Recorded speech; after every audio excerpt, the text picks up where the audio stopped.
It is Tuesday evening, so that means it is time for the Lockdown Coverage Podcast. Got my dude Blake hanging out with me. We got Wags hanging out with us. The first time on the show. It's only been the second show, but I mean, the first time on the show. There's going to be a lot of firsts for a lot of us. And, of course, me, Mike Tipton, hanging out with you here on the Prime Coverage Sports Network, doing a bunch of cool things out here. Make sure you check them out. Like, subscribe, wherever it is that you're doing all your stuff at. Now, guys, we had an absolutely phenomenal weekend in the NFL. Yep. Some of us did. Now I forgot my dude Wags is in Chicago. Heartbreaking loss over there for Dub Bears. But before we get to that game, let's go chronologically now. All right. We got on these games on Saturday night and Saturday afternoon, depending on where it is that you're watching this from. The first game, the Denver Broncos defeating the Buffalo Bills 33-30. Bo Nix, somehow, some way, finds a way to become the greatest quarterback in Broncos history, hyperbole, and Josh Allen solidifies his legacy as one of the biggest all-time chokers, and now Sean McDermott is out of a job. Yes. Wags, what were your thoughts on that game and the way that game came to an end? Well, I mean, the bottom line is, I believe, first of all, I'm on the Side Action Podcast. We talk about sports gambling. I was on the Bills heavy in the game, so I'm going to give my bias right there. So when we talk about that big play later with the interception/reception, I do think Denver stole one. I mean, they literally stole a game, but obviously Josh Allen helped them out into the first half, fumbling the ball, throwing it backwards for 15 yards, giving them a field goal. You can't turn the ball over 5 times and win. But I thought I don't think the better team won that day, but in the end, what can you do? Denver came through, and I do think you're right. Bo Nix played a great game. He actually had great deep balls in that game. How he broke his ankle, I have no idea on that quarterback sweep. But in the end, they advanced. Denver advances. Buffalo goes home. McDermott's out on the street. So incredible game to watch, but not my result, but the result happened. Blake, what were your thoughts on that game? The way that the Denver Broncos win in overtime, 33-30. Man, like Mr. West said. Oh, and by the way, hi, Mr. There we go. Y'all can hear me now. Sorry. Yeah. How are y'all doing? Good. Had a pretty good weekend, but yeah, Josh Allen and Bo Nix, they had a pretty hard-fought weekend, like I knew they would.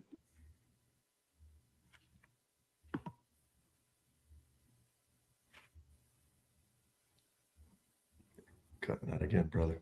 I'm sorry. Unfortunately, it seems like your microphone is cutting out for you here. So maybe there it goes. We're good. We're good now. Perfect. All right. I'll get back to where I was starting. My bad. Can you hear me now? Yes. Yeah. 33-30 overtime win. Bo Nix ended up having a season-ending ankle injury.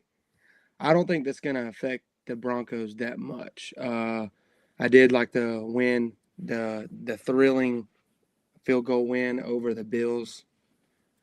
But the Broncos also did only have 70 rushing yards the whole game. That's right. The whole game. I don't, like Wes said, I don't think the better team won. I just think they got the better end of the deal when it came down to overtime. The Bills did have 2 interceptions. Josh Allen threw 2 interceptions. Bo Nix threw 1. Bo Nix did have a good passing game. Josh Allen both did have a good passing game going on too. So, I mean, 2 offenses, just one got the better end of the deal, which the Broncos, like I said, Bo Nix suffering a season-ending ankle injury. I don't think that that's going to affect the Broncos that much. Just because, I mean, they got I'm not trying to disagree with you, Blake, direct, but we already got in the comments, the guy's like, what's this guy on? I mean, from a gambling perspective, the opening line with Nix would have been like -2 for Denver. Now it's like +5 for New England. So the money disagrees with you, but maybe you're right. And I think you're not wrong in terms of they got to run the football this time. Otherwise, it's going to be night. And the Bills defense is supposed to be bad against the run, but they didn't even test it. But hey, they put up 30 points, so they did something, or 33 points. They did something. Freddie jumped in right now, so it means that he must have something he wants to say because he just popped out of nowhere. Like, no, I don't like this nonsense. Probably because my mic was going in and out, and y'all couldn't hear me. No. Somebody have to say it. Somebody have to say it. I don't want to hear nothing about Sean McDermott losing his job. It wasn't because of him. Josh Allen fumbled the ball. Josh Allen was supposed to be Superman. He was not Superman. This was the time where Josh Allen was supposed to put the Buffalo Bills on his back. This was the game that he was finally. So you know what? Hey, there's no Patrick Mahomes. There's no Lamar Jackson. There's no Joe Burrow. I'm here. I'm the guy. No matter what. Hey, we don't want to hear about you don't have these weapons. We don't want to hear about none of these things. You're Josh Allen. Finish the job. And that's what I was going to get at too. Whenever you're the guy, you're the bigger name quarterback here. You're the guy who's supposed to put the team on your back and do what it takes to win the game. You cannot go into a playoff game and turn the ball over 4 total times, the 2 interceptions and the 2 fumbles that you had. All of that super costly, and especially whenever you're on the road, right? Like we know that home field advantage is a real thing. We saw that in Seattle, the way that game kicked off. We'll talk about that coming up in a second as well. But if you're Josh Allen, we spent that whole game waiting to see Josh Allen take over. And whenever Buffalo got the ball in overtime, we thought Josh Allen was going to be the guy to lead his team down. Let's not forget we changed the overtime rules to make Josh Allen and Buffalo Bills fans happy. Let's make sure everyone gets the ball now, so it's all fair for everybody. And he did absolutely nothing with it. Right? Did absolutely nothing with it. Denver wins with a last-second field goal. McDermott gets fired. But where was Josh Allen? When big-time quarterbacks are supposed to step up, Josh Allen was nowhere to be found. He missed Dawson Knox, right? When they hit the game-time field goal, he missed him. He was wide open. That's a game ender right there. I don't know if he underthrew that ball to Cooks at the end, but he had other shots. He had it when they got that turnover of Nix. He hit that deep interception. So you're right, man. I mean, he turned the ball over. He knew it. He was crying at in the press conference. He knew what happened. But I don't know. I mean, so we're not talking about the catch rule. I guess I thought we talked a little bit about it, and I guess you guys are fine with it being an interception. But at some point, they either clarify or just tell me. They need to tell us exactly what happened. In real time, it did look like an INT, but when he slow it down, I'm like, okay, dude's down, whatever. Through the process of the catch, whatever the hell that means. It was as a guy who puts a little cash on there, I was a little bit upset, but hey, either way, you're right. He gave up the ball 4 times. They gave up 5 times as a team. James Cook had another one that would have been a score, at least a field goal. So yeah, they didn't get it done. I'm gonna come in and say one more thing. I don't know what that guy was talking about, but like I said, if you take the Eagles year that Nick Foles came in, they were the underdogs. Sure. The whole playoffs. I mean, they ended up winning the Super Bowl that year. I mean, so you can't discard a quarterback for being a backup who's never played a single snap in the NFL. You can't. He learns just like the starting quarterback does in practice every single week. He may not get, the starting abilities like the first string quarterback guy, but I do believe in underdogs. I've seen it before. It happens all the time in college. Happens all the time in the NFL. But, Bo Nix, you can say that this was a good year for him. I mean, I love what the Broncos got going on. The Broncos are going to be a tough team to beat. They're going to be a tough team to handle. Josh Allen and the Bills, they still got to figure out what that missing piece is, honestly. I don't know what was going on, but like y'all are saying, committing, 4 turnovers, 2 fumbles, 2 interceptions, that's kind of hard. Especially like Freddie was talking about, being that, you don't have Lamar Jackson, you don't have Aaron Rodgers, you don't have Tom Brady, you don't have any of those other guys that in the AFC ahead of you at all. And being that the Broncos came in and missed out on the first week, they came in and they looked like the same team, almost the same Broncos.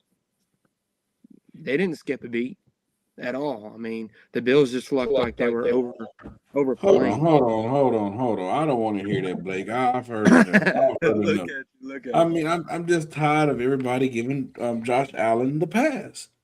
I'm not giving Josh Allen the pass, but look, Five turnovers, ladies and gentlemen. I know we haven't got to this matchup yet, but we just got. We're going to talk about the Chicago Bears and the Los Angeles Rams. You know what Josh Allen don't have? He don't have what Caleb Williams have.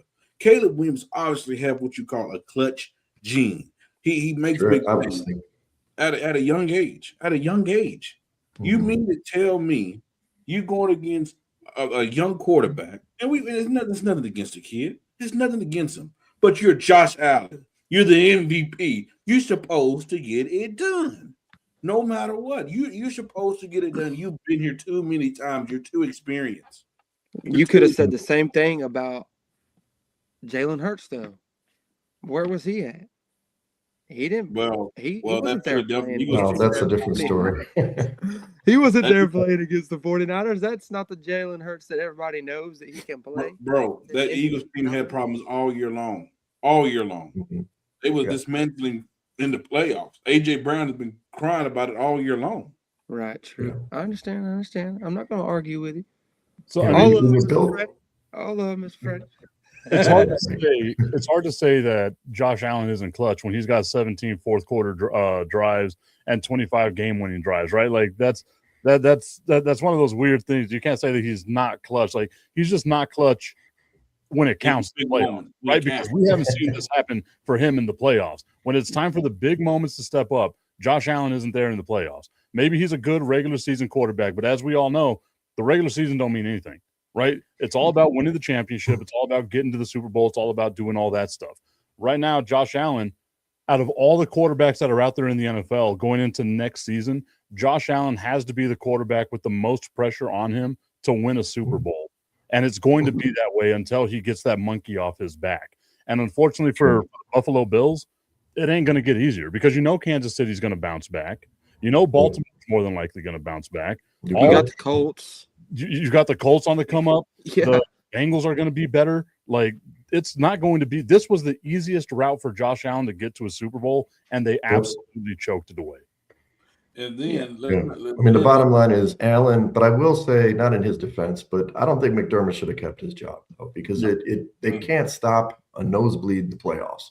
Every single game, they let guys put up tons of points. I mean, last week they did get some turnovers against the Jags. They probably should have beat them too.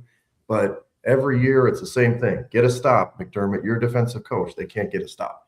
So in the end, I don't know. Either way, they're going to get a new leader. Let's see what they can do.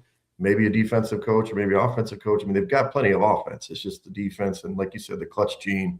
Maybe they can't teach it, but at least they can put them in a better spot at some point in time. Hold on, Mr. Augustine. I see you like to go against. I see that you like to go at us in the comments. So it's my turn to come after you, sir. And I by no means I don't mind. But let me, he said, and let's be real with Allen. He didn't have a receiving corps with everybody injured.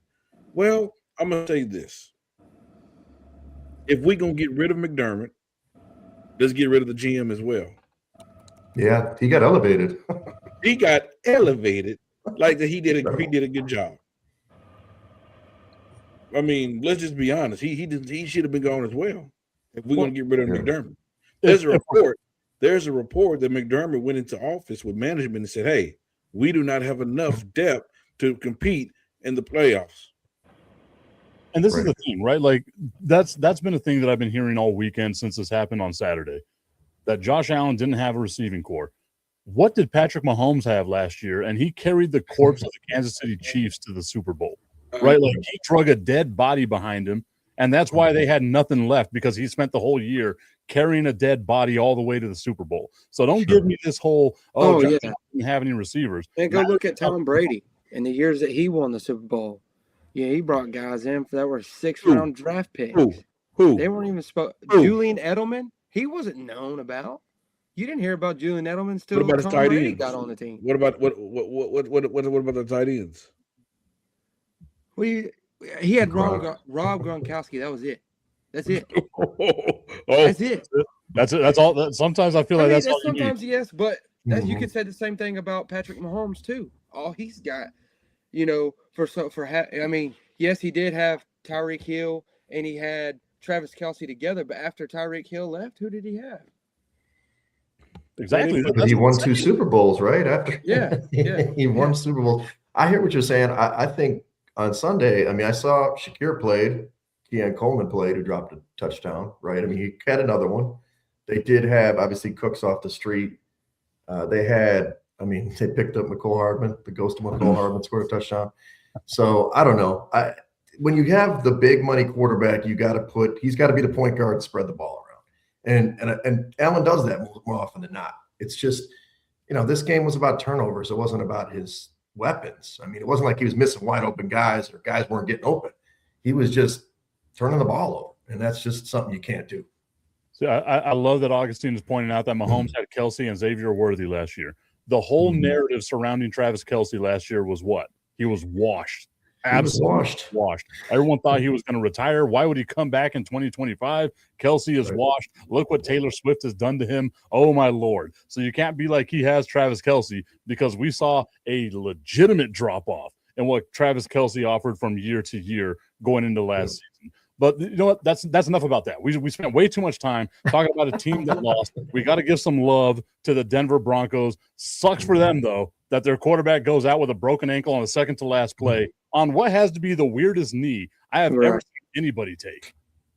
Yeah, that was really weird. I was like, I didn't even believe it whenever ESPN came out. I was like, what? That don't even make sense. I couldn't believe it. I spent the whole weekend. Well, not the whole week, a small part of the weekend. I was exaggerating, a tiny bit of the weekend, going over that play, trying to see if I could see where the ankle broke. I'm just sitting there thinking to myself, he had to have sold his soul to the devil to win that game, because the devil was like, now I'm taking your ankle. You're not going to a Super Bowl. Like, that's exactly what this feels like for the Denver Broncos. But we'll talk about them and their matchup coming up later on this week. The San Francisco 49ers. I don't think there's much we can say about this game. The Seattle Seahawks took belt to ass. Sorry, I don't know if I can say that word on the network, but I said it. You can say it. They took B to A on the San Francisco 49ers. Let's give the 49ers their love. No one expected them to be here because of all the injuries. But, man, Seattle was absolutely dominant. What are your thoughts, Freddie? I mean, like you said, brother, we didn't expect much. I mean, you lose Kittle. You have too many pieces on this team that's hurt. We know if this team was whole, that game would have been not saying they would have won, but the game would have been a lot different. But just for them to be where they're at, because we thought, I mean, hey, everybody counted them out. But we have to give them credit. This team is consistent. This team, no matter who's playing football, on most nights can compete with anybody, because Kyle Shanahan is one of the best offensive-minded coach in football, like one of the best in football. But it is one of those things where they just didn't have much to put on the field to compete with the Seattle Seahawks. Ladies and gentlemen, I wasn't a believer. I'm a believer now. Yeah, and I'm a believer, and I'm pulling for the Rams because I want to see Matthew Stafford win another ring. But if they got to go, hey, this week is their Super Bowl, and we're going to talk about it. They have a tough one. That Seattle, their defense is legit. Sam Darnold is proving everybody why the Minnesota Vikings made a mistake on letting that man go. And right now, I'm gonna tell you, they're the reason why they're part of the reason why there's such a high turnover in coaches in the NFL this year. I really do believe that. Look at two different locations, ladies and gentlemen. Chicago Bears or Ben Johnson. Look at the Seattle Seahawks, got a new coach. What do you see? Coach and quarterback relationship, getting the best out of the quarterbacks. These other teams, you know what? We want that. We need that. We need a change. We need a spark. I believe that has a reason why we have 10 openings this year so far in the NFL. Lockdown Coverage Podcast hanging out with you right now. I got Wegs, I got Blake, I got Freddie hanging out with me, Mike Tipton right here. Blake, your thoughts on the absolute – it was – I'm one of these weird people. Like, I love watching bad things happen to bad people. So I enjoyed every second of watching the 49ers get that ass whooped. But it did feel uncomfortable there for a while because it was like I put out a meme, right? Apollo Creed's corner. Throw in the towel. It needed to happen. Someone needed to throw in the towel. Blake, what were your thoughts? Man, you've seen an explosive offense and a powerhouse defense. Dominant on both ends. I'll give both coaches, I'll give all the coaches on the Seahawks side props. They had their guys ready and they knew it was that. I mean, they just went in there and just dominated both ends. 281 yards for total offense for Seattle. Rushing dominance. I mean, their Seahawks rushing game was astronomical. I mean, the 49ers just couldn't stop it. I think that had to play in the factor with, missing some key players for 49ers and stuff like that, because, I mean, you've seen it through the season. I think, they had a better rushing defense in the season. So, I mean, like you said earlier, you got to give 49ers props where credit is due. They came into this game, I just didn't know if they looked ready or not. I mean, who knows? I mean, they still had 236 yards of total offense. That's not too bad. So they necessarily didn't have a terrible offense. But, I mean, when you have a defense that forced 3 turnovers in the whole game, that's kind of crucial. And 3 fourth down stops when you needed it. That's kind of crucial, especially like we talked about last week. For defenses, that's crunch time. That's where your defense is supposed to be getting down and dirty, playing hard as they can ever play. And so I think the Seahawks. I got the Seahawks going all the way for sure. Now that after what I've seen on that against the Seahawks versus the 49ers, I mean, you can't help but take the Seahawks all the way. You can't help it. That's the defense that you look for when you see a Super Bowl contending team. That's the offense you see when you see a Super Bowl contending team. I mean, they're just ready. You can see. I mean, Sam Darnold's got that firepower, like he wants to go get it. That's what Josh Allen is missing, is something like Sam Darnold. I mean, Sam Darnold's just been ready to play all year. He's ready to prove people wrong. So, I mean, that's all I got to say. So, Wags, we're hearing it right now, right? There's the chatter out there in the background that Sam Darnold has taken that next step. Freddie said he's proven the haters wrong. He showed everybody a little bit of something. I'm leaning more towards the side of I still got to see more out of Sam Darnold. We've seen, 7 years of Sam Darnold before this? We one game don't make the difference. He is getting better. We can all agree on that. He's getting better. He has a team around him. But Wags, do you think that Sam Darnold could ultimately lead the Seahawks to the Super Bowl here? Well, it's one of those situations where you just want him not to lose the game, not to get in the way. In this particular game, I think he threw for 130 yards and he scored 41 points. How often is that going to happen in a football game where your quarterback doesn't have to put up the big yards? If they get the effort from Kenneth Walker again, Charbonnet's out, ACL, that's a huge loss. But if they basically don't put the game in Sam's hands, they absolutely can win the Super Bowl. You've seen it before, not very often, but you've seen it with great defensive teams. So the Rams are the team that can do it. They can take them out. We'll talk about the matchup later. But look, this team, as I was going to say, 49ers took knives to a gunfight, right? They just did not have enough juice to do it. And the Rams do offensively. They've done it throughout the year against this team. But I do think when you look at dominance, because football's about dominance, Seattle has the team that can dominate the other team. They can do it on one side of the ball. And obviously their special teams with Rashid Shaheed is a different level that other teams don't have. I don't think the Rams have it. I don't think any of the other teams we talk, Patriots or Broncos, have it. So it's about him not losing the game, not making huge mistakes. Clue in CJ Stroud. You know what I mean? If he's not making mistakes and he plays mistake free, does his reads, he's got a great receiver in JSN, he's got a good running back, then they don't need to have him put up 350. He can win it with 250, the Trent Dilfer method or whatever, back with the Ravens back in the day. So he can do it. I agree. I've been Augustine's telling us, I've been anti-Sam Darnold all year. Been going against him as much as I can. I kind of tease him. Redheaded guys, the gingers. I'm not anti-ginger, but I always say the ginger doesn't have it. But he doesn't have to have it. Just play with it himself, make some plays, and don't lose the game, because that defense is going to win you and get you short fields all game long.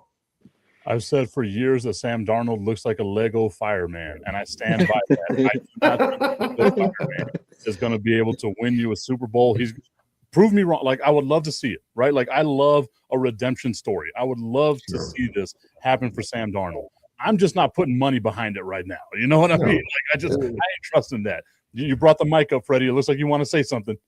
Well, I don't want us to get too far. Sam Darnold had a good year, but if the Seattle Seahawks win the Super Bowl, it's not going to be because of him. Right. It's going to be because how elite this defense is, ladies and gentlemen. This defense, they have some dogs, they have some wolves, they have some coyotes, they have some hyenas on that defense. They are not afraid to attack. They are, when they hit, they hit. I was watching them the other day, man, and when the receiver catch the ball, the defender is right there. They don't miss tackles. They complete the assignment.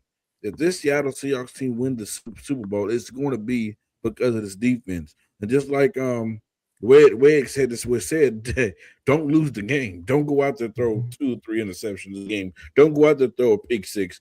This defense will win the game. I will say this, though. We went into the Super Bowl last year saying that the defense was going to win the game for the Philadelphia Eagles, and Jalen Hurts put up a career game. So there is the possibility Sam Darnold makes it to the Super Bowl. He becomes Joe Montana or Tom Brady or somebody and just swinging that thing left and right. He does have JSN. We mentioned it. Mm-hmm. He's got some weapons, man. So there could be that possibility. We see like a whole different version of Sam Darnold out here throwing for 500 yards in the Super Bowl and having Super Bowl records. I'm not putting money on that. Like, there's no way I'm putting money on that. Okay, another game that happened. A game that I thought was going to be just a defensive struggle. I said it last week. Bunch of beefy men just slapping beef with other beefy men. That's what I thought it was going to wind up being. But the New England Patriots absolutely dominated the Houston Texans. I thought the Texans defense was good. I didn't want to give the Patriots their due, but they went out here and they got 4 interceptions off of C.J. Stroud. Blake, what was your takeaway from that game? Like we said last week, our prediction for that game still stood, other than I think me and you said something about the Texans. I'm pretty sure. I think me and you said the Texans were going to come up. I think I might have been the only one that said it. Anyway. Yeah, as a Cowboys fan, I will not root for Texas. I got family in Houston. I want them to be sad the rest of their life the way that I am. But anyway, Patriots defense had 4 first-half turnovers in a playoff game. 4. Like I said, we talked about this last week before it even came to the game. We knew it was going to be a defensive game. Either the Texans, D'Amico Ryan was going to have his defense ready, or it was going to be the Patriots defense and their defense was going to be ready. We knew that it was going to be a defensive game the whole time, just because, you know, you've seen the first game that C.J. Stroud did. Yes, they played pretty good. They played decent enough to win the game. Yes, but their defense stood out. You know, that's the same. I mean, we didn't get to see the Patriots play. So, you know, I think, like I said, I think they got the defense again, like the Seahawks. I mean, you kind of got to put them in comparison with the Seahawks. They got a defense. They just have that defense. I mean, especially if your team comes out and they look more than ready to play, and 4 first-half turnovers, that's a big plus. I mean, you got all pluses on your side, especially when that happens.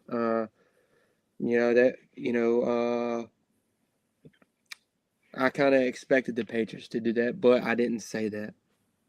Just because, you know, like y'all saying, I think that when you try to push someone, I think the expectation versus reality is a lot different. Like y'all are saying for Sam Darnold, I say the same thing for the Patriots. I love the Patriots. I like what Drake May's got going on.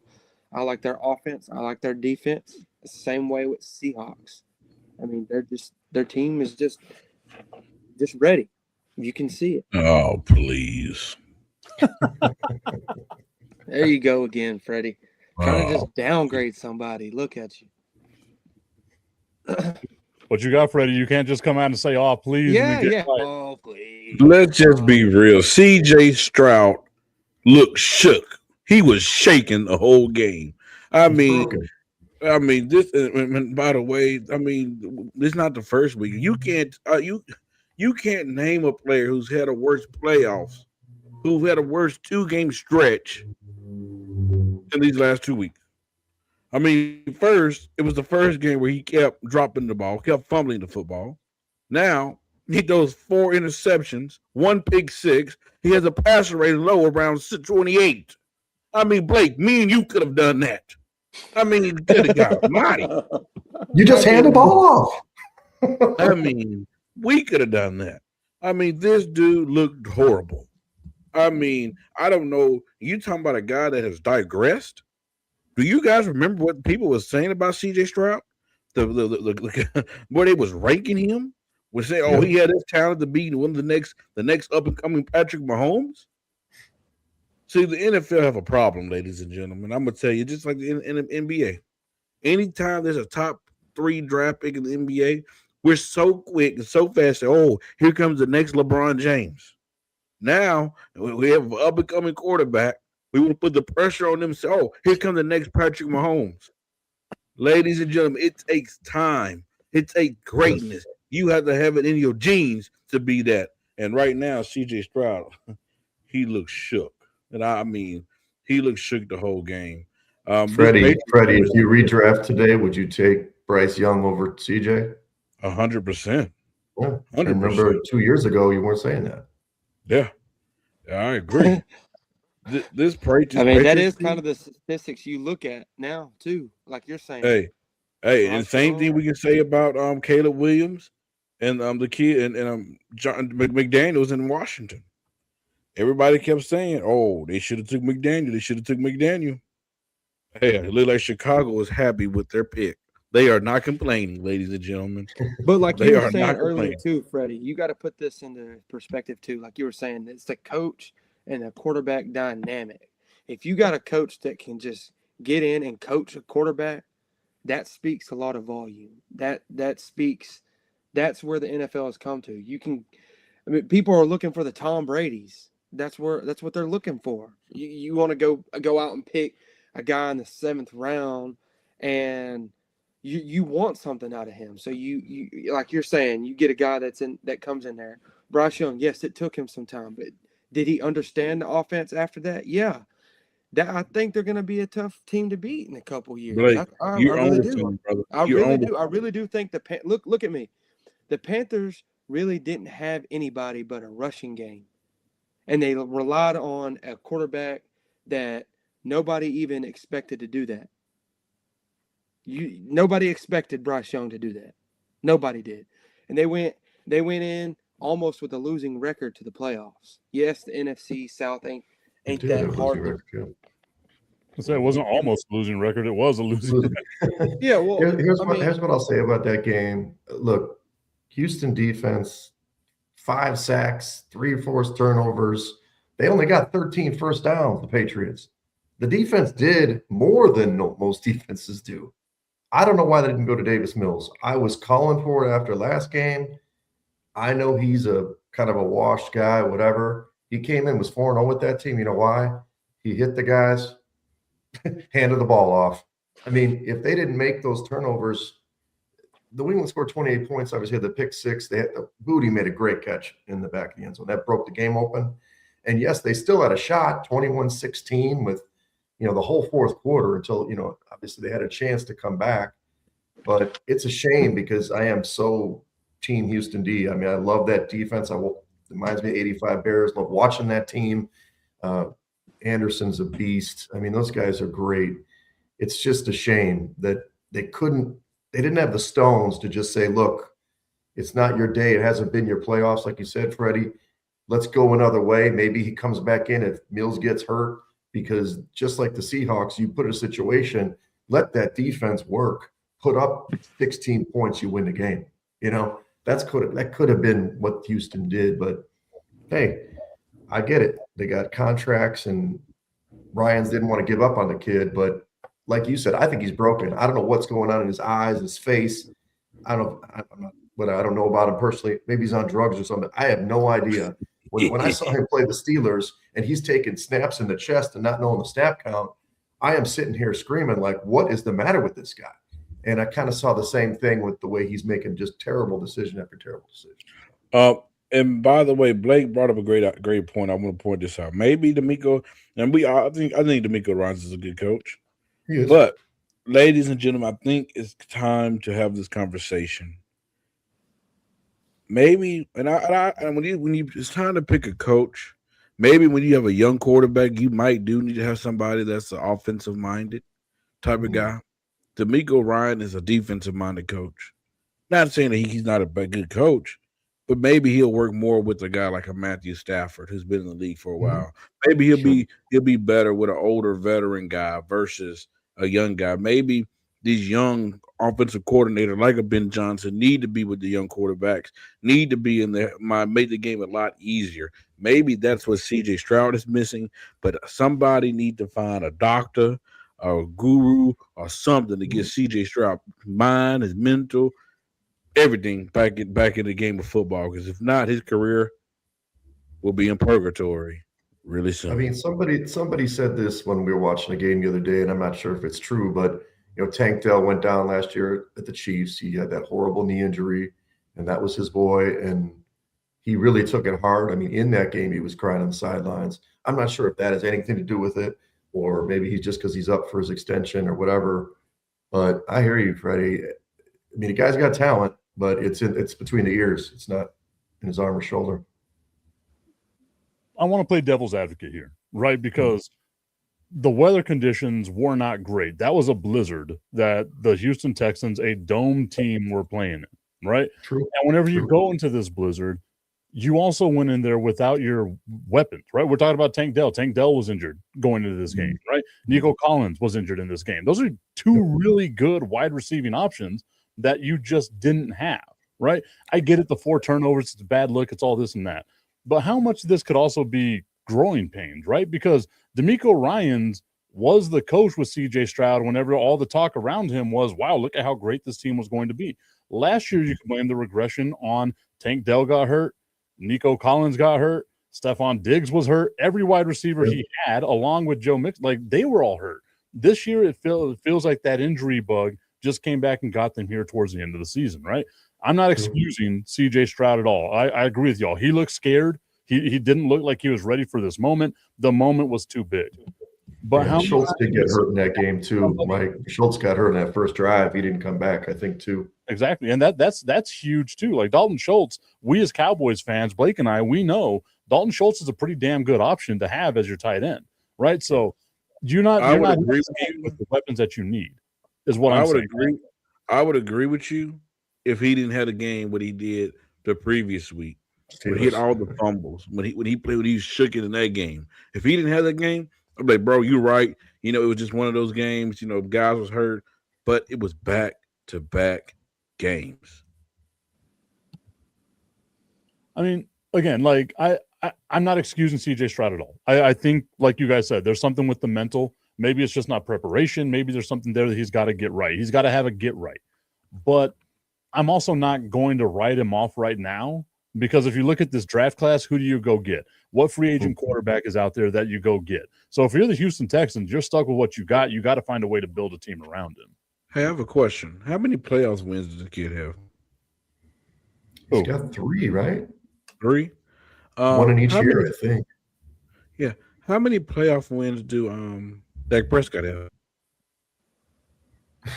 So what is that? That just slapped these guys in the face. They're Cowboy fans. I'll say we're talking about good teams right now. Why are we bringing up the Cowboys? Yeah. I just want to remind the Cowboys, y'all are in 30 years of purgatory. 30 years of purgatory. Blake, you wasn't even alive. I wasn't even alive. It's 30 years. Look. I don't think you can call it 30 years of purgatory whenever no one's talking about it. You bring them up. Exactly. You must love them. That's what it feels like. I do love them. I think what people get disguised about the Cowboys is they love talking noise. They just love it because they think they can shine in these old big moments. Yeah, look at that. Look at that. Look at that, Freddie. You He think just you wanted can to just set the shine new in his graphic moment? up. So That's let like me- you let me guys tell took you the something, bait. Freddie, let me tell you I something. know what he was doing. Hold on. I'm gonna say something. He wants to bring the Cowboys up. Let's bring the Giants in conclusion. We're talking Do you playoffs, really? sir. Hold on. Do you really think John Harbaugh is going to come in and be a difference maker for this New York Giants team? 100%. Culture center. I could agree with that, but there's also, you got a young quarterback too, so that goes in comparison to what we've been talking about, the dynamic QB coach duo. We got it. Is that going to take effect? Because look, I can tell you this: the Ravens had John Harbaugh with Lamar Jackson, with Derrick Henry, with a good defense, and they still couldn't pull it off. You know why? Still couldn't. Do you know why? Couldn't. Do you know why? Because it's not the Giants. No, they don't have what they don't have what Big Blue have. See, there is a difference between Jackson Dart and Lamar Jackson. Maybe John Harbaugh is not used to a running quarterback. Let's remember when he won the Super Bowl with Joe Flacco was a stationary quarterback. So now you have Jackson Dart, who has an arm just like any other quarterback, but he is mobile as well. This Giants team have a pass rusher. They have a defense. 1 year. The offensive line has gotten better. You have Neighbors on the other side that's been better than any receiver that Lamar Jackson's ever had. And then no matter who you put on the other side of Neighbors, it's going to be better wide receiver core than what the Ravens says. So, yes, New York, stand up. We coming, baby. Big Blue, baby. The Big Apple. We coming. Let's go. Freddie, you're in Swore delusion. last week you said you were a Rams fan. Like I'm confused right now. Yeah. Hold on. He's a player fan. He's a player fan. Tip. I'm a Rams fan because I was born in California. But the Giants is my team. I believe Big Blue. Not the Star Blue, the NY Blue. See, that's where people got wrong. You stick with one team and you ride it all the way out. Whether I'm they a lose, fan right they now. win, And when it's over, discriminates them for the rest of their life. It don't matter. no. Can we talk about a team that was in the playoffs and How do electrified crowd? We're talking about the every Cowboys week? and the Giants right now. When we got more playoff games, let's talk about. Blame And Brady, Wags, not me. I'm sorry you cover your ears. I know it's bad for you, Wags. It's all The good. LA Rams go into Chicago, another snow game, another cold game. I was rooting for the Bears hard in this one. Yeah, But of the course. Rams wind up getting the win in overtime, 20-17. Caleb Williams showed me something on that last throw where he's able to get a touchdown off his back foot, throwing it 50 yards into the end zone, right into the waiting hands of the receiver, and then throwing one of the worst interceptions I've seen a quarterback throw in quite some time. Wags, you had to go through all the emotions. Take us through what happened in that game. Well, first of all, it's been a roller coaster season. You don't come back and win 7 games in the fourth quarter overtime, and your heart. I get a heart check after last week, and then this week was the same. Look, I knew the Rams were a good football team. I do think McVay entered this game. I don't know what he was thinking. He should have just run the ball, goddamn game. He waited. He played the first drive. He ran the ball. They ran great. He waited till the fourth quarter to run the ball. For a couple of quarters, we had a shot. It's been an amazing season, magical season. I know this defense isn't that great. They're going to get better. But Caleb Williams, Freddie said it earlier, you got the man. I mean, they call him the Iceman, right? The Iceman. And it's because in the biggest moments, the guy steps up. And I was not a big Caleb guy when they drafted him. I was like, I'm not sure about this guy. Has he won? Is he a leader? Even last year was a little tough. He likes to run out and make plays. But this year, anytime the chips were down, this dude stepped up. I mean, that throw was insanity. It wasn't a great throw, the interception. I think DJ Moore gave up on the play a little bit if you watch the replay. It still was – I wish they would have just, grounded that one and go to the next play because they had the Rams on the ropes. But, hell, great season. We had an amazing season. The entire city was electric. I've heard from people that I didn't even know they watch football anymore, that I live in London. I'm a Bears fan now. I'm like, okay. Come on back to the bandwagon. So future's bright, and taking the Rams to the brink, whether they or Seattle goes to the Super Bowl. I mean, we gave them a real good scare, and I think next year, a little more defense, we'll be in the NFC Championship game for sure. Freddie, what are your thoughts on that game? Once again, the Rams beating the Chicago Bears in Chicago 20-17 in overtime. I have a feeling me and Wiggs is about to have a welcome to the Prime Coverage Sports Network moment right here. Ladies and gentlemen, boys and girls of all ages, the Bears will win the Super Bowl in the near future. I can see it. But if we talk about last week game, we seen greatness. Mhm. And I'm speaking in terms of Sean McVay versus Ben Johnson. Is it Thomas or Johnson? Johnson. Johnson. Okay. Mhm. And Ben Johnson's a great offensive coordinator. We seen what he did down there in Detroit. And he made some rookie mistakes in this playoffs. The first drive down the field, instead of him getting his points, what did he do? He went Went for for fourth down. interception. He stood by that. He consistently went by that motto, and he costed him. Sean McVay, during the game, I was like, man, they got to be more aggressive. But hey, he showed that he's that veteran coach. He trusted his defense. He trusted Matthew Stafford. And we got to give credit to Chicago's defense. They have not showed a pulse all year, but Sunday night they had a pulse. That defense had Matthew Stafford shook most of the game. Matthew Stafford was not comfortable in the pocket. He was not comfortable. He was all jittery and all that. Hey, we seen it all. But we seen it when it mattered that Matthew Stafford had to make a play. He's been doing it all his life. He did that in Detroit. He did it in with the Super Bowl. Do you remember the Super Bowl when last play he went down the field, him and Cooper Kupp? They had like the little Kobe and Shaq moment. Yeah, we seen it. But that dang Caleb Williams, man, that dude there, he is a stud. I mean, he has what you call a clutch gene. I mean, you thought the game was over. The Rams brought pressure, bringing 3 defenders. The kid is running 30 yards backwards. Oh, the game is over. The game is over. The game is over. He chunks it downfield. Freddie, in the bar when that happened, I wish there was a camera on it. I mean, everybody just going crazy. I'm hugging strangers. We're high-fiving. I mean, it's happened all season, but that was just a 51 yards in the air with that pass. Oh, there's only one man that I can know can make a play like that. There's only one man. And that man is Aaron. That was an Aaron Rodgers type play. That was that type of play that he would have made. Chicago, you should not feel bad. You should be proud that you finally are about to be out of purgatory. You finally are out of mediocre. You finally got a pulse, and that's Caleb Williams. He is his swagger is meant for Chicago. His attitude is meant for Chicago. You guys struck gold by drafting that kid, and hopefully the Chicago Bears can continue to do right by him by putting talent around the young kid because he has that Patrick Mahomes gene inside of him. Blake, what are your thoughts on this game? I like what y'all are saying, especially Wes. I know this is Wes's team. There's not a soul or a part of my body that could ever hate the Bears. I love what they got going on. That offense is clicking, right? But this is, I'm a go to a point real quick.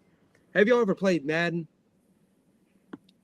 Yeah. Okay, whenever you can hit equal team, that's what we seen on that night that the Rams and the Bears played. Those were 2 equally matched teams. No, it wasn't. Oh yes, by far. Oh no. Yeah, in the playoffs. Those are the 2 most equal teams that you will see in the playoffs. Blake, yes. Don't come on here. Don't come up here. Matthew Stafford, 20 for 42. Caleb Williams, you want to know what he threw for? 23 for 42. Caleb Williams had 257 yards passing. Matthew Stafford, 258 yards passing. Yes, he threw for Matthew Stafford threw for 0 touchdowns. Kyron Williams ran for 2. They had 87 rushing yards. Okay? Yeah, he had a good game. I mean, DeAndre Swift for the Bears, 76 rushing yards. He might not have done much, but he did enough. Those are two equally matched teams. The Yeah, I do Bears, think the snow probably helped them. The Bears. Time of possession. Thank you, Wags. Please educate the young buck here. Where do you live at, Biggs? You live in Chicago? Chicago. I live in Chicago. It's minus whatever outside. It was cold. Rams are a dome team. Stafford's 1-9 before that game in below 20. All I heard last week, it's cold. It's cold. The Rams can't handle the cold. The Rams are the underdogs going to this. The Rams but you know what, Freddie? Pepper in their cleats. Let me tell you something, Freddie. Blake. Let me tell you something. Let me tell you something, Freddie. The Rams are going to be packing next weekend. That's all I got to say. We'll get into that. That's all I got to say. Hey, the Rams are going to be packing. We got some breaking news. We'll be packing. The Rams. We got some breaking news real quick. And I thought it was appropriate. The lockdown coverage does it out of the NFL. Former Dolphins head coach. He will not be a head coach this year. It's looking like that he's going to be an offensive coordinator for the Los Angeles Chargers. He's headed up there with the other Harbaugh brother. Nice. So I think that's a great pickup for the Chargers. Yes. Like they're a run first team. Mike McDaniel is a run first coach. That's a great pickup for the LA Chargers. Let's see if he can unlock Herbert, especially in the playoffs. But okay, so we have the breaking news. We spoke about this a little bit ago. Sue over on YouTube is saying the Broncos are going to lose next weekend. Broncos are going nowhere except back to the drawing board, and then saying the Seahawks and Rams are going to scrap next week. True ballers, non-conformists to players. Look at this. Who do we have, guys? These two teams. Freddie, I'm going to start with you. We have the Rams and your other, or I guess it is your other team is the Rams and the Seahawks. We've been talking about how great that Seahawks. Hold on, Tim. Come on, man. Don't be like Blake. I'm just pointing out you got two teams. No. Yeah, go ahead. I don't have two teams. Matter of fact, Blake should be going for Matthew Stafford as well. For number one, because he played against Marshall when he was in high school. If you know that. Number two, the only reason I'm going for the Rams is because I was born there. I'm pulling from because I was born there. They're not my team. But if I have a prediction, I'm going with experience. Yes, the Seahawks had a magical run. They had a magical season. Yes, the defense is elite, but we still question Sam Darnold. We don't question Matthew Stafford. We know when it matters. We know we can depend on Matthew Stafford. Tip, let me ask you a question. Did you, by all means, when the Rams needed to make a play, when they needed to go down the field and score, were you afraid that Matthew Stafford had the ball in his hands? No, I mean I'm with you. Like I like the Matthew Stafford thing, but we've also seen Matthew Stafford fail a lot more times than we've seen him succeed. That's in Detroit. This is when what about the Rams? What about in the Rams? We've seen him choke in the playoffs with the Rams. When? Now they've won one Super Bowl in the 4 years, 5 years, 6 years he's been there. He's done He's done a lot more than a lot of quarterbacks. He's done more than Josh Allen's done. He's done more than Aaron Rodgers have done. He's done more than a lot of quarterbacks. And we would look at both of those quarterbacks that you just mentioned and say they are choke artists in the playoffs. And I wouldn't. But I mean, what have you done for me lately? I wouldn't say that Matthew Stafford is a choke artist. I wouldn't go that far. No, and I'm messing with you too. I'm just trying to get some streams right there. Matthew Stafford has more comeback victories in the NFL than anybody does right now, right? So a lot of that's about longevity, but I mean, come on, it's Matthew Stafford. I'm with you on that. Like the experience factor is going to play a big. He got the best wide receiver tandem in football. And Hookah, and you got Devontae Adams. The Rams defense is no slouch. So you have Sean McVay, who's an offensive-minded coach. He's a guru. He's smart. He's been here before, and they smell blood. And when you smell blood, and when you nose right there to see, they see that trophy is right there, and they were reaching out to that trophy, and they going after, and they say, "Sam Darnold, here we come out to play, come out to play." I got the Rams winning, 24-21. A Matthew Stafford game-winning touchdown. The Seattle Seahawks will be leading most of the game. but a game-winning touchdown from Matthew Stafford. All right, Blake, what are your thoughts on this game? Who's going to win between the Rams and the Seahawks? I'm sorry I couldn't hear Freddie talking with all that mumbling he's got going on over there, but this is going to come down to turnovers and a defensive game, really. I mean, can the Seahawks ultimately live up to the hype that their defense is giving week in, week out? Can they? Can they provide that? But can Matthew Stafford be the veteran quarterback and not choke? Can he do that? Can he do that? Can he go in and not choke? Can he not go in and choke, Freddie? Tell me what it is. Why are you leaning like that? Get back up in the camera. I want you to see that New York Giants. Of course he can. Of course he can. We've seen it too many times. We've seen it this playoffs, Blake. What are you talking about? It don't matter what Matthew Stafford looked like through the first two quarters. When the fourth quarter comes to the playoffs, he hasn't seen a real defense. What? He hasn't seen a real defense. The Chicago Bears wasn't a real defense last week. People was not raving how their defense looked last week. They play decent. Good. Look at me. They play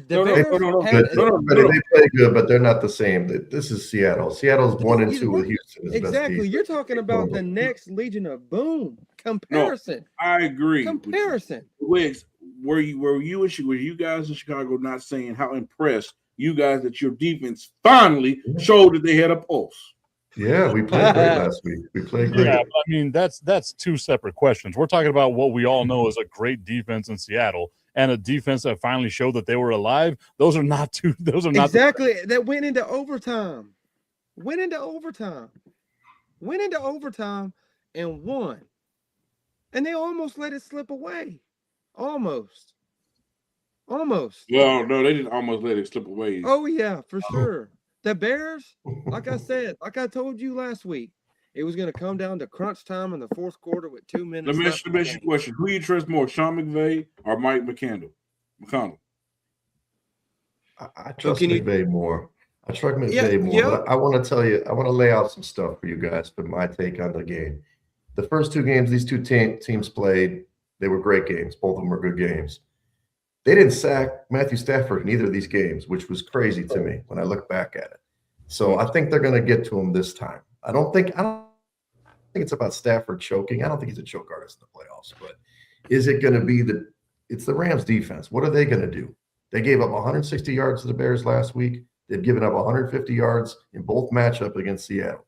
You got to stop that run. If you don't stop the run, they're going to set up the play action pass, and Darnold's going to have easy throws.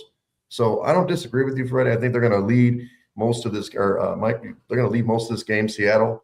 I flipped because I thought the Rams are going to win the Super Bowl 3-4 weeks ago. I'm not impressed with the defense right now. They have to come up with a better effort. If they do, we know the offense is going to be there. They're going to put up some points. But if that defense can't stop that Seattle run attack, it's good night. And so did you say Matthew Stafford didn't get sacked? He has not been sacked in either of these matchups this year against Seattle. Against games, Seattle. He was not sacked. Against Seattle. He wasn't sacked once in either of the matchups. So I believe that they'll get to him this time. I think one way or another, that Seattle defense is going to be licking chops, ready to go. But to me, it's on the Rams D. If the Rams D can slow down the running attack, they'll win the game. If they let them go for 150 yards again, Seattle's going to win the football game. You alluded to it a little bit earlier that there's one thing that's going to work in the Rams' favor right here, and that's the ACL injury to Zach Charbonnet, right? That's a huge injury if you are the Seattle Seahawks because you are a run-first team. You want Sam Darnold to be a game manager, right? That's how you want it to be. If this is a close game and it has to come down to the two quarterbacks making plays, there's one quarterback that I'm trusting here because I've seen it happen year after year after year. And that's no slight on Sam Darnold. He's had an amazing season. But if it comes down to that, I am leaning with the Rams. However, I think home field advantage is a real thing. Playing in Seattle is tough. That defense is good. I mean, great, if not one of the greatest that we've seen. They can really prove some doubters here. They can make they can change a lot of minds. They have the ability to do this. I just don't know if I trust Sam Darnold, so I'm leaning more towards the Rams. Hey, But I will say, according to Susu in the comments, she doesn't like Sean McVay's face.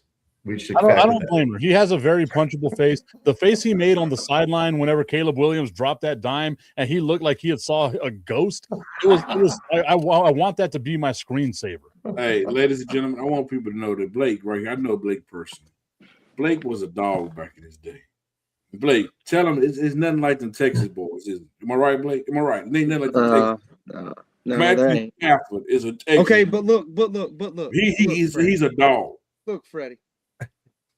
I love Matthew Stafford, and I love what he's done in the NFL. But like each of those three guys, Michael, Wes, and even you said it. What Seattle defense is going to show up to play? Is it going to be the hype defense we've been seeing all along that everybody's been given high praise, high glory, all kinds of, they're the next Legion of Boom. This is the best defense we've seen in ages, okay? Or is it going to be the defense that Wes was explaining, where they're not getting pressures to Matthew Stafford, they're not getting after Matthew Stafford, they're not going in and getting sacks in crucial moments? Are they giving the game away, or are they going to take the game? That's what's going to factor in on who comes out on top and goes to the Super Bowl. And I don't think they're gonna touch him. They not gonna touch him. Matter of fact, they get close to him.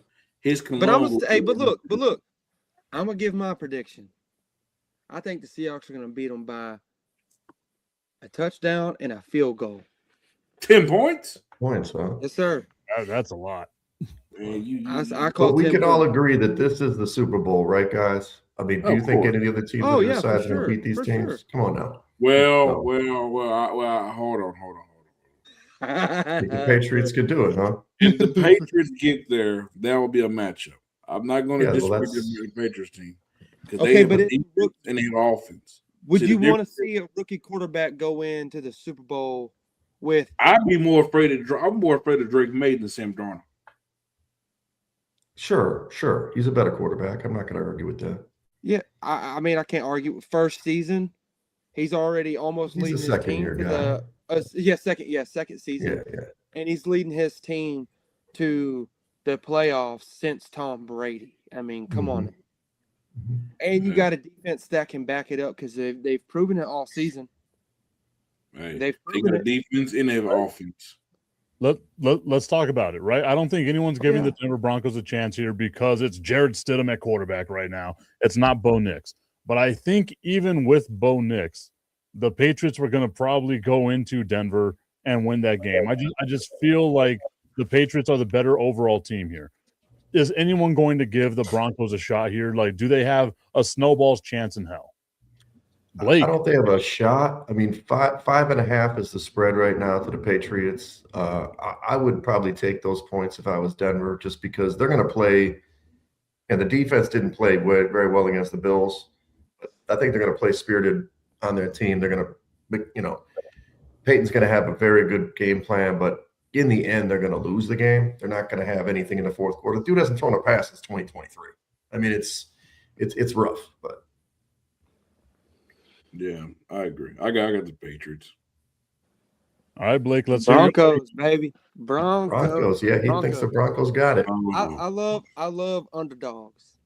And like I tried to explain to y'all, I love watching underdogs just tear it up. Man, I was laughing my ass off whenever Nick Foles took the Eagles to the Super Bowl and won. Because nobody believed in him. Sometimes you got to give faith. Sometimes it's a little bit of faith. A little bit of faith. You know what I'm saying? You got that, Freddie? You ever heard of faith? Just a little bit. Like, hold on. I got a public announcement for the Prime Field Sports Network. Starting immediately, we must do drug tests. So everybody take a drug test in the morning because of this dude right here. Tim, I'm sorry, brother. I'm sorry. We got to get tested because the stuff that's coming out this man's mouth tonight is just crazy. Really? No, man, no. Freddie, look at me. Look at me. Hey, Wiggs, when's the last time he threw a football again? 2023? 2023. That's almost 2.5 years ago. That's fun. That's fun. Brother. Let it be. Let it be. Let it be. Blake, The But let me only tell you shot this. they've got, I just got to tell you something. this is for you. The only shot they got is May has been sacked 10 times in the first 2 games of the playoffs. He's fumbled 6 times. They've lost only 3 of them, which is fumble luck in their way, and 2 interceptions. So Broncos could probably get to him and get some turnovers. That's the only way they're going to win the game. Blake, I got to say this. I love an underdog story. I genuinely do. I think everybody does. But this is a 6 feet underdog, right? Like this dog has been dead and buried. It is gone. There is no way, no chance in hell. Like Vince McMahon walking out right now, $1 billion Vince. There is no chance in hell the Denver Broncos are winning this. I very rarely say that there's like a guarantee in sports because I think the ball, like anything can happen. This is not going to happen for the Denver Broncos. Jared Stidham is your quarterback. I guarantee you didn't even know what roster Jared Stidham was on until you learned this week that Jared Stidham was a Bronco. I had to look up the spelling of the name, to be honest with you, because I misspelled it the first time I wrote it out. Remember it. Stidham. Stidham. That's right. Because guess That's what? right. Hold on. Let me just prove this point to you. Oh no. Both defenses ranked top 5 in points allowed per game, setting up a potential low-scoring game, field possession battle type of game. If Stidham plays close to Nick Foles type of game situation and game type. Foles went off. I love a good caveat, but that if is like carrying a lot of weight. like in that guy. I love it, Michael. I love it. Hold on, guys. I'm getting a phone call. Yes, I'm having people come get drug tested to be a part of the network. They're going to send it to especially Blake Hicks. He need to be drug tested maybe 2 or 3 times. We need to make sure it's accurate. Oh, please get out of here, Blake. Get out of here. That is. I love the criticism, man. I love it. I love the criticism. The big thing, Blake, is that when the New England defense has what is his name, Chris Tonga and Robert Spillane in the lineup, they don't give up rush yards. And Denver's got to run the football to give Stidham a chance. They've given up like 30, 35 yards a game in the playoffs, 34 yards a game against not great offenses. Denver's probably a better offense with Knicks. I don't know, man. Going to be a tough one. I'm going to be rooting for you, though. I'm rooting for you, baby. And I'm with you, my dude. Like, if the Broncos can pull off the impossible, you come on here next week. You just spend the first 5 minutes talking your crap to us. I am with it on this, man. I think we would all agree. I got no problem, Jenny. But look, listen, I don't want to hear it from y'all because I went for an underdog team. I don't want to hear it. You bet not switch your drug test results for Blake. You bet not, because I know he owns something. No. Well, that's the thing. I don't know how long I'm gonna be here. My whole entire 10.5 years I've been in the oil field, so I promise I'm not on nothing. I'm not smoking nothing. I'm not snorting nothing. I ain't jacking nothing. But I tell you what. I tell you this, Freddie. I tell you what. If Stidham comes out and dominates that defense, that just group chat that CJ Stroud could have done it if things could have been different, like Michael has said. If you take into account the injuries that were at effect at the Texans game, take that out. Because a backup quarterback that hasn't thrown since 2023 beat a defense that was top 5 in points allowed, Freddie. Top five. Think about that for a minute. Well, think about this. If the Patriots got 10 points, do you trust Jared Stidham to be able to usher a comeback? No. Hey. Who knows? Who knows? You know what, Freddie? I'm with you on this, my dude. I don't think it's drugs. It's exhaustion. I know how bad it is up in the oil fields. You're tired. You're delusional right now. We know what it is, my guy. I got nothing but love for you, my man. Like again, for you, I hope it comes true. I do not see a scenario happening this way. It's fine. At like 4:30, 5 o'clock Central Time on Sunday, and when they've won the game, I'll be thinking about you, Blake. I'll be thinking about you. Okay. hey, and if you're right, Blake, just know I already have a trip planned to go to Hawaii. My cell service might be down. If Blake is right, Blake needs to go buy lottery tickets, like as many lottery tickets as possible, because he's the luckiest dude in the world. If Jared Stidham, Right, like I love what y'all are saying about the Patriots, though. Too, I agree with what y'all are saying, but Yeah. I love underdog stories, and I love it whenever it happens, because you get to the point where it's like, okay, now you got a team. Okay, just because you got the QB1 out, okay, the guy may have not have thrown since 2023, but he came out and won in the playoffs. I'm not saying that they're going to win the Super Bowl. By all means, I'm not saying he's going to. Just because he wins doesn't mean he's going to win the Super Bowl. I'm just saying I love underdog stories, and I love when it happens, because people's eyes just they glow a different way. They're like, oh my gosh, did you see that? Did you see that? Dude, I was rooting for the whole of the team. But guess what? You get an underdog story. I love underdog stories. It happens all the time. They call it a Cinderella effect and March Madness. You see it all the time. And I'll tell you, I little told you in the tiny beginning D1 of schools big, coming in there beating powerhouse. Man, it happened to Duke. It's happened in North Carolina. It's happened to Kentucky. The teams that you would never imagine just come in and play absolutely great. I will say, I know you guys aren't as into the betting stuff as I am, but I do think going to this game, the Broncos would have been the favorite, right? They'd have been at least 1 or 2 point favorite, and now they're a 5.5 point underdog. That's not right. That's not right. So there's too big of a move. I think they should have been more like a 2.5, 3 point favorite. They shouldn't be 5.5 point favorites on the road, right? Are you asking if they didn't get hurt? Would they been the favorite? Yeah, if Bo Nix didn't get hurt, would have been they up would by have a been the point. favorite. Yeah. I still think the Patriots would have been the favorites. On the road?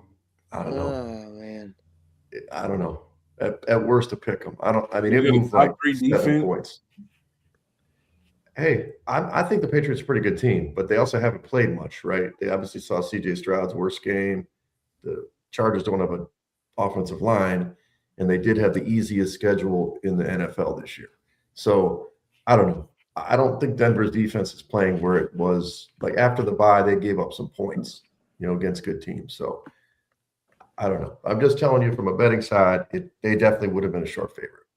So there you have it, y'all. We are split on the Rams and the Seahawks, and we are 3-1 on the Broncos and the New England Patriots. That one, again, I'm rooting for that one, but I just don't see that one happening. So hopefully it does. For you, my dude, I hope it does. And like I said, if it happens, we will give you your flowers. You come on the show next week, and you get to just brag about how much smarter you are than the rest of us. No, it would never be like that. But you better, because I would. You better, because I would. No, man, y'all. Freddie would have a new thing behind him. He's got a new background. I'm smarter than these guys. You're right. I sure would. And I dang sure would never put a New York Giants. Hold on, Tim. I want to introduce a new member to the show real quick. I just recruited him to the network. He's about to pop on real quick. Give me 1 second. Let me add him to the screen real quick. He's the newest member to this podcast. Hold on, There he is. The newest member to the Lockdown Coverage Podcast. You can see him every Tuesday at 7 p.m. He already looks like he's wrong. Yes. He got 2 Super Bowls ever since the Cowboys have won one in 30 years. So he's doing something right. Why you gotta always be against the Cowboys, man? Is that a Cruz jersey? Whose jersey is that? I'm not sure. That's Victor Cruz's jersey. Victor Cruz, number 80, right? Mm-hmm. That's a Daniel Bellinger jersey. Hey, he's a pretty decent tight end. A pretty decent tight end. I love that. Nothing. That's a raving review right there. He's pretty decent. That's all you need. That 5-star review right there. The restaurant, it was pretty decent. I'm good with it right there. All right, Freddie, I know we've gone, 17 minutes past the hour. I'm sorry, we went a little longer than what we normally do. Didn't get to all the topics again today, but hey, we had a great conversation. Everybody, I want to thank you so much for tuning into today's show. Wags, Blake, Freddie. It was awesome. I'll see you all next week. Have a good week, everybody. Everybody. Yes, sir. Peace. Yeah, hey, drop.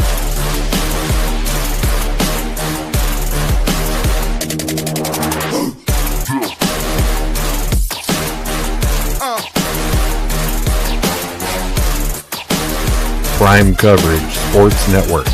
Real coverage, real conversation.